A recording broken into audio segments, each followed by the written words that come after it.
A paz do Senhor Jesus a todos os irmãos da Escola de Teologia Maranata, amém? Que Deus venha abençoar grandemente a nossa vida. Meus irmãos, quero gravar aqui esse vídeo para nós falar um pouquinho sobre o renascimento do Império Romano, não é? Vamos falar um pouquinho aqui sobre o renascimento do Império Romano, como nasceu o Império Romano, não é? Quem foi que profetizou sobre o Império Romano, não é? E nós vamos aqui falar sobre um pouquinho sobre escatologia, tá bom? O texto que nós vamos trabalhar para esse vídeo, para essa aula, é Daniel 7, do 7 ao 14, tá bom? Nós vamos trabalhar esse texto de Daniel 7, do 7 até o 14, que vai dizer assim: depois disso, eu continuava olhando nas visões da noite, e eis que o quarto animal terrível e espantoso e muito forte, o qual tinha dentes grandes de ferro, ele devoravam e fazia em pedaços e pisavam aos pés o que sobejavam. Era diferente de todos os animais que apareceram antes dele, e tinha 10 pontas, e estando eu considerando as pontas, eis que entre elas subiu outra ponta pequena, diante da qual 3 das pontas primeiras foram arrancadas, e eis que nessa ponta havia olhos como olhos de homem, e uma boca que falava grandiosamente. Eu continuei olhando até que foram postos um trono, e um ancião de dias se assentou, a sua veste em branca como a neve, e o cabelo da sua cabeça como a limpa lã. E o seu trono chamas de fogo, e as rodas dele fogo ardente. Um rio de fogo manava e saíam de diante dele. Milhares de milhares o serviram, e milhões de milhões estavam diante dele. Assentou-se o juízo e abriu-se os livros. Então estive olhando por causa da voz das grandes palavras que provinham da ponta. Estive olhando até que o animal foi morto, e o seu corpo desfeito e entregue para ser queimado pelo fogo. E quando aos outros animais foi-lhe tirado o demônio, todavia foi-lhe dada prolongação de vida, até certo espaço de tempo. Eu estava olhando nas minhas visões da noite, e eis que vinha nas nuvens do céu como filho do homem, e dirigiu-se ao ancião de dias, e o fizeram chegar até ele, e foi-lhe dado o domínio e a honra e o reino, para que todos os povos, nações e línguas o servissem. O seu domínio é um domínio eterno que não passará, e o seu reino é o único que não será destruído. Amém? Este é o texto, meus irmãos, que nós vamos trabalhar, não é, nesta noite, a respeito de Daniel. Amém? Esse é o texto que nós vamos trabalhar nesta noite, a respeito de Daniel. Amém, meus irmãos? Meus irmãos, o novo Império Romano já é uma realidade, e é através dele que o espírito do anticristo está implantando a sua plataforma de governo, não é? Os versículos 35, 33, 35 do capítulo 2 do livro de Daniel refere-se ao final do período dos gentios, no vale do Amagedon, onde os 10 reinos escatológicos, que são uma extensão do Império Romano, serão destruídos pela pedra que é Cristo, surgindo um novo reino. Não é? No capítulo 7 de Daniel, temos a visão dos 4 animais que representam a história moral e religiosa desses 4 reinos. O leão representa a Babilônia, o urso representa a Média Pérsia, o leopardo representa a Grécia, o animal terrível, Roma, os 10 dedos da estátua correspondem aos 10 chifres do animal e aos 10 da besta. Daniel 2:41, Daniel 7:24 e Apocalipse 13:1, 17 e 12. Amém? Que representam 10 regiões administrativas que abrangerão um território maior do que o antigo Império Romano. O novo Império Romano dará apoio ao anticristo, como diz lá em Daniel 7:25. Mas será um governo estável, não é? Daniel 2:41 ao 43, marcado por guerras, Daniel 7:24, e por sistemas políticos distintos, ferro e barro, como diz lá Daniel 2:33. O renascimento do Império Romano não é uma hipótese. Se ao término da Segunda Guerra Mundial parecia ele utopia numa Europa humilhada e destruída, hoje mostra-se mais real do que nunca. Não importa, meus irmãos, o nome que se lhe dê, União Europeia ou Novo Império Romano, ou o terrível animal visto por Daniel, acha-se prestes a pisar e a despedaçar a quartos, não é? A quartos se lhe opuseram esse reino que não terá paralelo na história dos grandes impérios, devido à sua maldade, dará todo o suporte político, econômico e religioso ao anticristo, a fim de que este venha a dominar o mundo todo. Amém? O Senhor Jesus, meus irmãos, porém, o abaterá, reduzindo a um monturo. O Rei dos Reis, o Senhor dos Senhores, não tolerará a soberba do inimigo.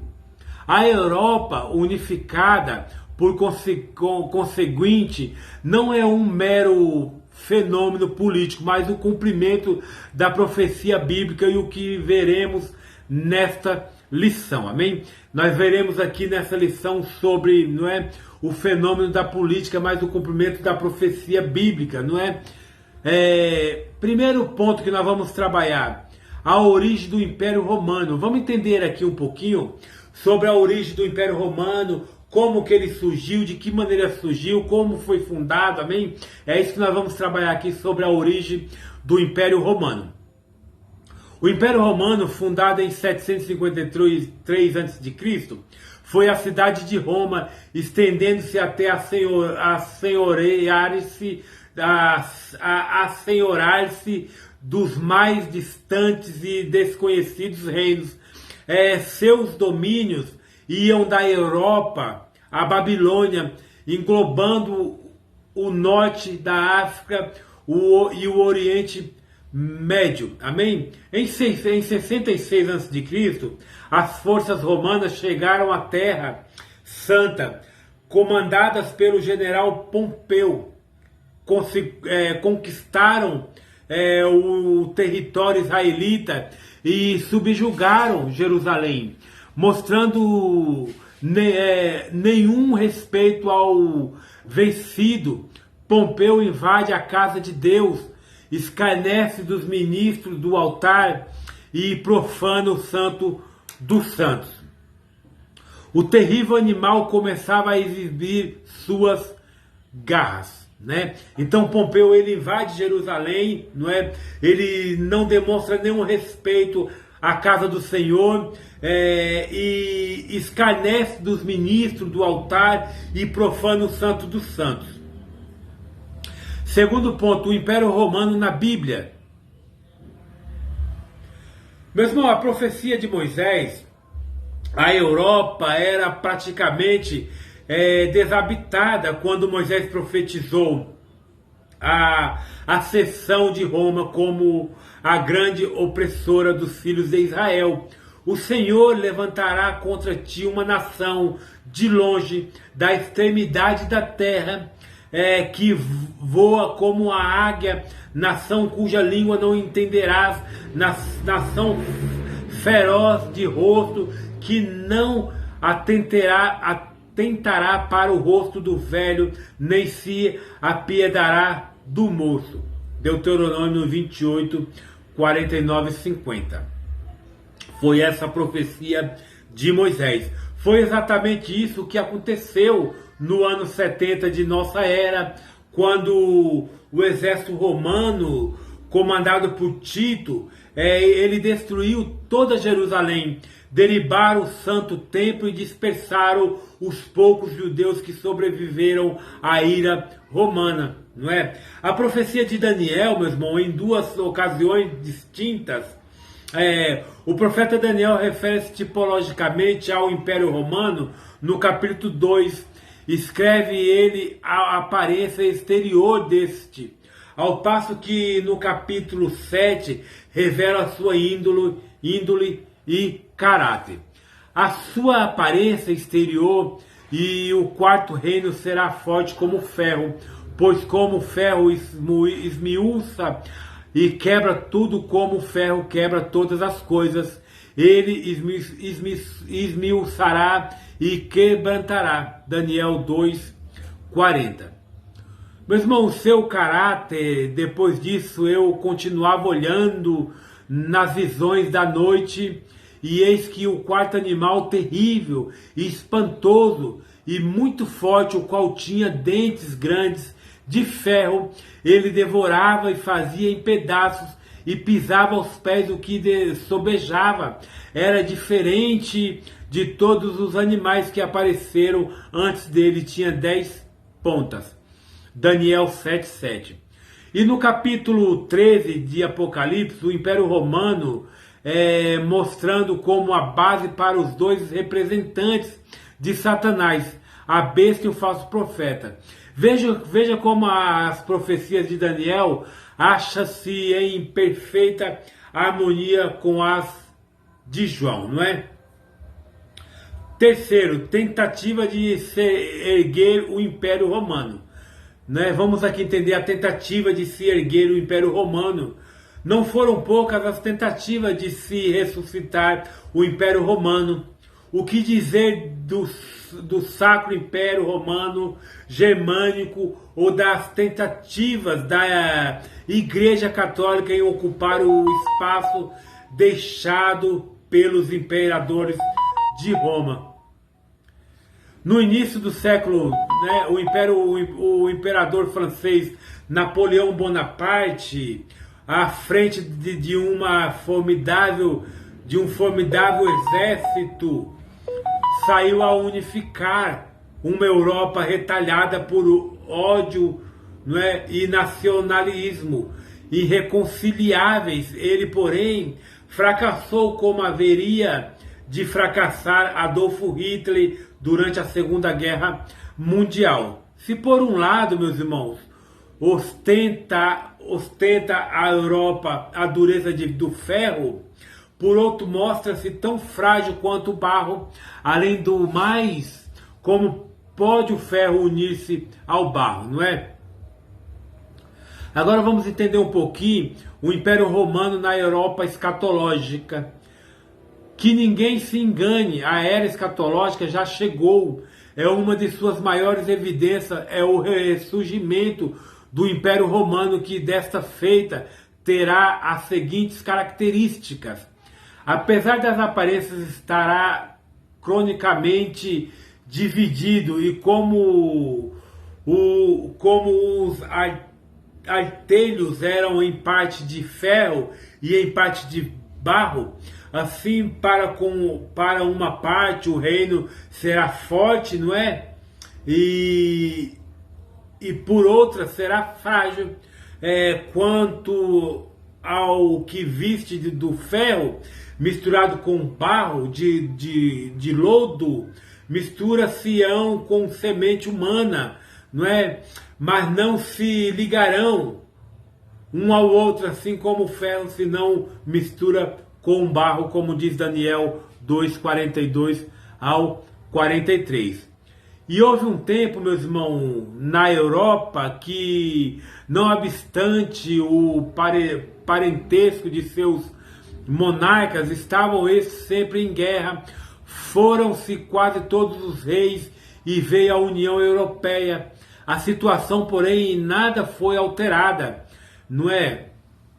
Os ingleses continuam a não aturar os franceses, que desconfiam dos alemães, que não se dão com os italianos, que não aturam os espanhóis, e é justamente sobre bases tão frágeis que está sendo construído o novo Império Romano. A formação administrativa do novo Império Romano, tanto Daniel como João mostram o novo Império Romano constituído a partir de 10 unidades. Você pode ver isso lá em Daniel 2, 41, 42 e Apocalipse 13, a partir do 1. E pensava-se de início que seria ele formado por apenas 10 nações. Hoje, porém, já são 25 os países que formam a União Europeia. Como entender essa aparente contradição, não é?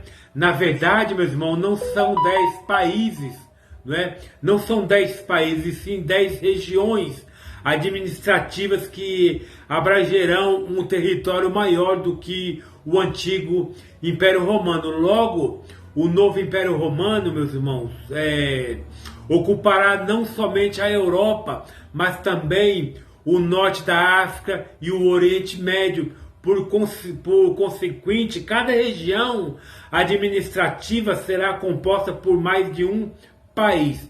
E o objetivo do novo Império Romano terá o novo Império Romano por objetivo sustentar o governo de Satanás através da besta e do falso profeta. Implantará no mundo, logo após o arrebatamento da igreja, de acordo com Apocalipse 13, o domínio do anticristo abrangerá tanto a economia e a política como a religião. Todavia, este reino não subsistirá. Cristo fará dele um monturo. E a destruição do novo Império Romano, ainda que o Império Romano se erga, Cristo destruirá. Nosso Senhor é aquela pedra que sem esforço humano abateu-se sobre a estátua vista por Nabucodonosor em Daniel 2:34, Daniel 35 e 44. Daniel, ele continua a descrever a ruína do novo Império Romano, não é? Agora mostrando como aquele animal terrível esteve olhando até que o animal foi morto e o seu corpo desfeito e entregue para ser queimado pelo fogo. Daniel 7:11. Por quem foi o animal morto? Pelo Filho de Deus. E assim recebe o Senhor Jesus o poder, a glória e a majestade. Amém? Por mais poderoso que se mostre os reinos deste mundo, não subsistirão, né, até a soberania divina. Roma dominou nações, dominou reinos, pisou os animais aguerridos, povos, e humilhou os mais altivos soberanos, mas nada poderá fazer contra o Senhor Jesus. Ele é o Rei dos Reis e Senhor dos Senhores. Não tardará o dia em que o Império Romano, base do governo do anticristo, haverá de prestar contas a Deus por todos os seus pecados e iniquidades, ainda que renascido não subsistirá. Amém? Senhor Jesus, quem poderá subsistir até o teu poder, que a honra, a força e a glória sejam te tributadas para todo o sempre. Vamos entender aqui um pouquinho de vocabulário, que é cronicamente, permanentemente. Falso profeta, líder espiritual que dominará as religiões após o arrebatamento, dando-lhe um caráter ecumenista, secular e essencialmente demoníaco. Hipóteses, suposições, conjectura, opiniões incertas, irreconciliável que não se pode conciliar, desacordo divergente, monturo, monte de entulho, utopia que não pode ser realizado, sonho, fantasia. Amém? Meu irmão, essa foi a primeira aula aqui sobre escatologia, o nascimento do Império Romano. Amém? Na próxima aula, meus irmãos, nós vamos falar um pouquinho sobre a manifestação do anticristo, tá bom? Daqui a pouco, na próxima aula, nós vamos falar sobre a manifestação do anticristo. Estude essa aula, ela vai ser postada lá no YouTube, tá bom? Nas redes sociais, Facebook e outros lugares mais. Vá lá, compartilhe essa mensagem, compartilhe essa aula. E na próxima aula, a manifestação do anticristo, tá bom? Um forte abraço, um beijo no teu coração. Até a próxima, tchau!